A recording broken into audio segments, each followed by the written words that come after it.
Question: do you think CAM simulation is a guaranteed way that your components would fit after manufacturing?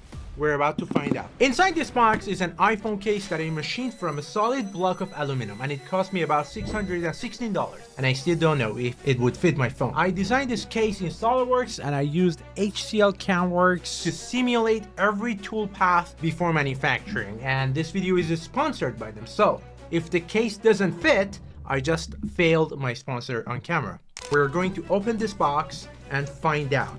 But first, let me show you what I did in SolidWorks. Now, if I had to spend $616 in machining a component, I had to do everything I could to make sure that the component would fit. Whether or not the component would fit depends on two things. One is the dimensions. Of course, I have to do every calculation correctly. I need to also use CAMWorks to simulate if the gaps and the small features that I have designed for my component are actually machinable with a economical price, not using whatever technology is out there and don't care about how much it would cost. Now, let me tell you how I actually use simulation to iterate my CAD and decide the size and location of each feature. So this is the back pocket. This pocket itself is made of aluminum, and it's supposed to merge seamlessly to the back sheet of my iPhone case. That's why we see this curved area all around, and it has a tiny mechanism on its back. If you look at here, we have a button that can be pushed up and down, and this button has draft angles on every side. That's a tiny button. It's about 1.16. My machinist has to use a milling machine with a draft angle, cut this almost half a slot. Over here, I also have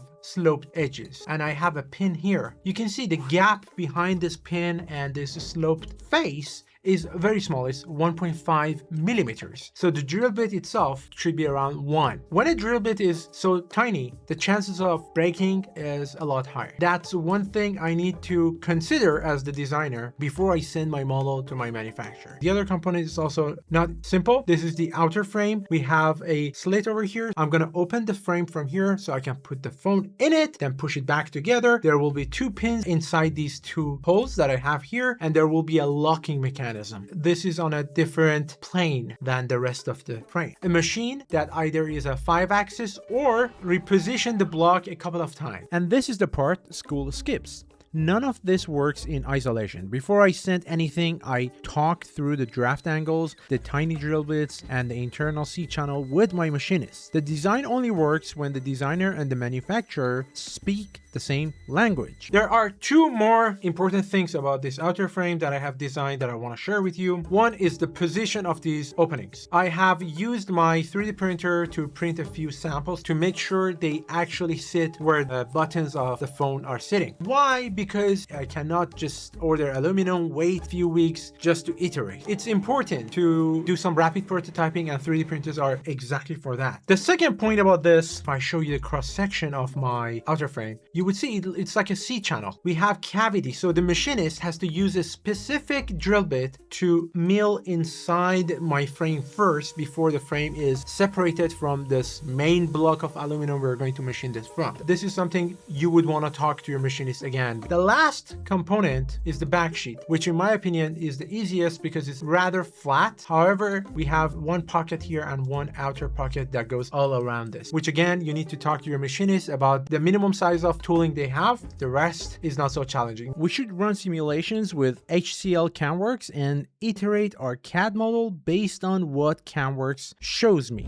Here's a quick glimpse of the simulation I made using CAMWorks in SolidWorks. As you can see, the block of aluminum is shown in green and the fixture is on the bottom, as well as the tooling and the tool holder. This will provide me with enough insight to know if my CAD model is compatible with the machine and the tools that my manufacturer has. Of course, you could almost create anything nowadays, but it would mean your manufacturing method would change. Sometimes you're gonna have to go with 3D printing with a metal, and that's not what I want. Since I want a CNC'd aluminum frame, I need to take into account what their machine is capable of, what kind of tooling they have, and this is exactly what I would need to do before I can confirm if that would go or that's a fail. HCL CAMWorks is the sponsor of this video. The toolpath planning here is CAMWorks from HCL. It reads the geometry, recognizes the features, and builds the machining strategy right inside SolidWorks. And this is a bit more than the basic CAM add-in. HCL CAMWorks adds feature-based machining and technology database that reuses your machining knowledge from job to job with better time savings than most people see. And they provide some of these modules for free inside SolidWorks. So if you're working with SolidWorks, you already have access to the free version of this module, which supports all the way to 3-axis machining. I'm gonna put the link to their website. If you're interested and this is something you actually deal with, machining, you could consider them. They have a very seamless integration with SolidWorks. If you're already working with SolidWorks, that's the way to go. Having said that, this is done by them and paid by them. Let's get back to the video.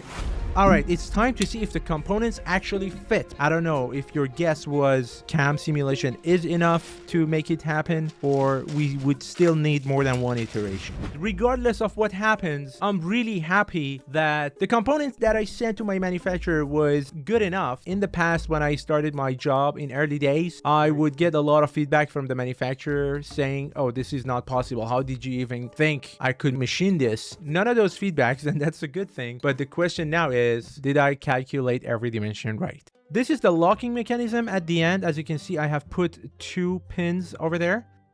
But before I lock it, I need to put the back sheet there, and then I can lock it. Without the back pocket itself is here. I haven't actually manufactured the button from metal just yet, and the spring, but it would be something like this. The card would go in the back. But before I do this, this is my phone. I'm trying to put it in here to see if I can actually lock it and it's a fit.